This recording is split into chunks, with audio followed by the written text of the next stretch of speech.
জাতিসংঘের সাধারণ অধিবেশনের ফাঁকে বাংলাদেশের অন্তর্বর্তী সরকারের প্রধান উপদেষ্টা প্রফেসর ড. মোহাম্মদ ইউনূসের সঙ্গে ভারতের প্রধানমন্ত্রী নরেন্দ্র মোদির বৈঠকের সম্ভাবনা নেই বলে জানিয়েছে ভারতীয় গণমাধ্যম হিন্দুস্তান টাইমস। সংশ্লিষ্ট সূত্রের বরাতে বুধবার এ তথ্য দিয়েছে গণমাধ্যমটি। এতে বলা হয়, এ মাসের শুরুর দিকে জাতিসংঘের সাধারণ পরিষদের ফাঁকে একটি বৈঠকের আনুষ্ঠানিক অনুরোধ করেছিল বাংলাদেশ, যেখানে ড.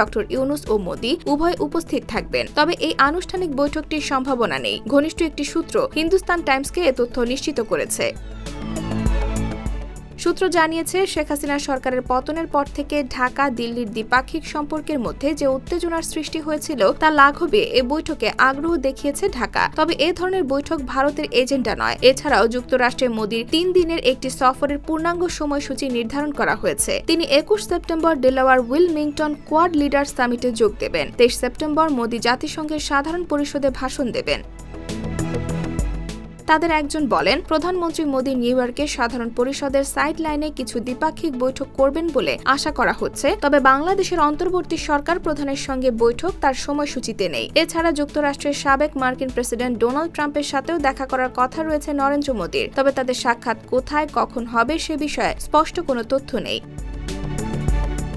IBTV USA, new York.